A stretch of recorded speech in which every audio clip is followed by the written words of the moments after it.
Then President Trump's travel bans immediately sparked confusion, a type of rolling chaos, those protests at U.S. airports and around the country. The ban was paused by courts. It was later narrowed. The Trump child separation policy was a crackdown to quite specifically punish and discourage migration by elevating cruelty against children as a type of policy. Now, Kamala Harris, a former prosecutor and current policy maker, is citing all of that and putting this through her platform and her campaign and her megaphone, if you will, on the front burner and urging people to look at that past, to consider how it would shape the future in a Trump second term. Well, she did this while addressing the Congressional Hispanic Caucus today. Here is, as promised, that warning about Donald Trump's mass deportation plan. Donald Trump and his extremist allies will keep trying to pull us backward. We all remember what they did to tear families apart. And now they have pledged to carry out the largest deportation, a mass deportation, in American history. Imagine what that would look like and what that would be. How's that going to happen? Massive raids? Massive detention camps? What are they talking about? What are they talking about? A fair question. Harris, again, invoking the history to look at the choice about our future as a country, as a society.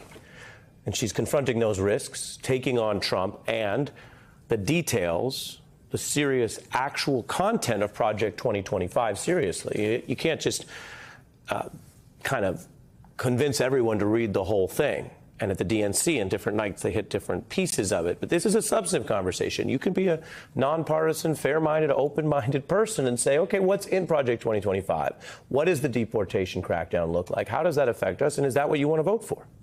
Then, in the same address today, Kamala Harris broadened out to the plans and the debates over abortion rights, health care, and taxes. Many of these Trump abortion bans that make no exception for rape or incest, it's immoral.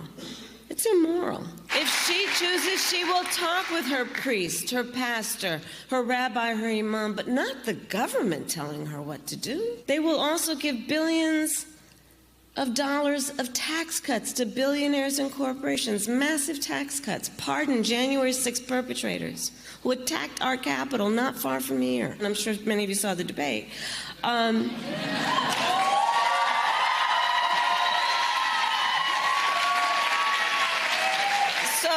on that point about the Affordable Care Act, all based on concepts of a plan.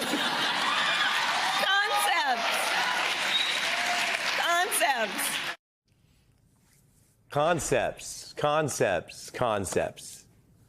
And what you see there, as we've put together for you some of the key points Kamala Harris is making in that new address today, and the history and the tone matters. Again, I always try to keep it straight and tell you what we found, what the evidence shows, and what's happening.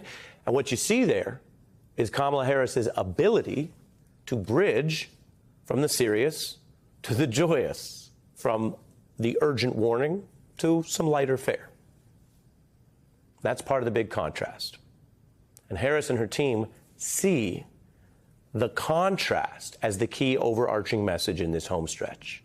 They want a clear contrast, just as she did in that new interview at the National Association of Black Journalists. Like the debate, it embodied, it featured as reality, not just rhetoric, a contrast with Donald Trump's appearance before that same group. And like the debate, once you see the back and forth, it is hard to unsee. I don't think I've ever been asked a question so in such a horrible manner. First question. You don't even say, hello, how are you?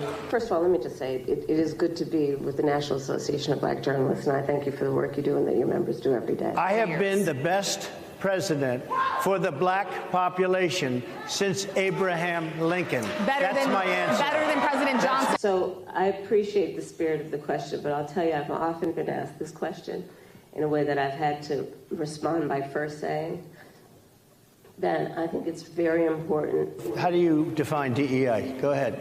How do you define diversity, equity, inclusion. Okay, yeah, go ahead. Is that what your definition? That is give me a literally definition the words then. Would you give me a definition DEI. of that? Give me a definition. Sir, of I'm that. asking you a question, a very direct question. Define it for me. When you are bestowed with a microphone that is that big, there is a profound responsibility that comes with that. A profound responsibility. And let's be clear, responsibility, how you do your work, your professionalism, your fairness. In the case of the U.S. government, what happens when you take that oath of office, and do you take that responsibility seriously? All of that's different than ideology. And on that score, we have more news for you tonight. Kamala Harris is continuing to draw support based on responsibility from more top Republicans. You can see the headlines backing Harris, calling Trump unfit to serve. And that is precisely because, in their own words, they view Donald Trump as irresponsible with our national security. The New York Times covering over 100 new endorsements from Republican former members of Congress, former defense secretaries, leadership of the CIA, a group that joins one of the top hawks in the GOP, Dick Cheney, who recently endorsed Harris. This is Iraq War, Bush, oil guy, Dick Cheney. And that embrace, let's be clear, has come despite, not because of policy differences. It comes as Harris's coalition spans from the right edge of the Republican Party to the center, to the left of the Democratic Party as well, to cultural figures that can fill stadiums, from Taylor Swift to the new endorsement from pop star Billie Eilish this week. They joined Dick Cheney. And so, I told you before, we can go from the serious to the lighter tone. Let me just ask you straight up, seriously, who else, in fact, what else in our entire country could bring these three together on anything? I'm serious. I'm talking Swift, Cheney, Eilish. They do not agree on foreign policy or abortion policy or music policy. You won't see these three backstage together at the earnings presentation for that oil company, Halliburton, that Cheney ran. You won't see them backstage at the Coachella Music Festival, which Eilish headlined. The one thing that brings them together is their shared belief that Kamala Harris should be the next president, not Donald Trump. And they're taking those positions, by the way, even at the risk of disagreeing with or upsetting their base. Quite literally. Dick and Liz Cheney spent their whole lives in Republican circles. We know that. They are taking that risk and disagreeing with those people, most of whom statistically tend to still vote partisan, and saying, wait, not this cycle. They're saying, yes, we all voted Republican for decades in a row, but this cycle, you should vote Harris, not Trump. That's what the Cheneys are saying. And then on the other side, plenty of conservatives and Republicans buy music and go to concerts. So it is more than unusual. It's actually striking to see this organic, broad groundswell for Kamala Harris. And the Trump allies, they're upset. Trump says he hates to see this happen. Now he hates Taylor Swift. Before, he was lying and claiming he got her endorsement because he understands that's a good thing in politics right now. So they lie and they pretend now. They say maybe they don't want these endorsements. Let's be clear. They do, and they're worried about the impact. And while they spent the summer, Republicans did, kind of gloating over what they thought was their preferred matchup against Biden, now they're waking up to a living nightmare. A resurgent Kamala Harris, I should say. A Taylor Swift hit that is featuring Dick Cheney and Billie Eilish was not on Republicans' bingo cards for the home stretch of this campaign. It's obviously good for Harris. Doesn't mean she will win. As I've told you, we're going to follow the evidence where it goes, but it is what momentum is made of. And it reflects something wider. As another artist put it this year, when it comes to connecting with the public's views, in this case, Taylor and others supporting Harris, it's not just me. I'm what the culture feeling. And that broader American culture matters. You can ask voters. You can ask the political experts. You can ask our lead anchor, Rachel Maddow. Taylor Swift. Are you enjoying your rent-free existence in Donald Trump's head? The singer Billie Eilish has joined Taylor Swift in endorsing Kamala Harris for president. Vote and elect Kamala Harris.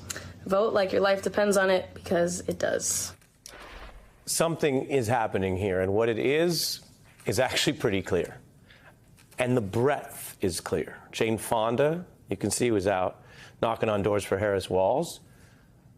Back in the day, she was someone with a cultural following, a political activist, a young woman, initially sometimes attacked and dismissed. They tried to silence her. They failed. Billie Eilish is 22 years old, and you see her there with her brother, using her platform, encouraging her over 100 million Instagram followers to register, to get out there and to vote for Harris. So this is making waves, particularly among a key plank of the Obama coalition that Harris is trying to rebuild, young voters. Billie Eilish and her brother endorsed Kamala Harris, which was cool. Just vote. Just vote. Just vote. Just read. I know I'm going to be out, so just vote. Duh. Well. Billie Eilish came out today encouraging people to register to vote. You can see some of the excitement. The point isn't that everyone has to agree. The whole point is that people who disagree about so much, from Dick Cheney to Billie Eilish to Taylor Swift, are agreeing on Harris over Trump.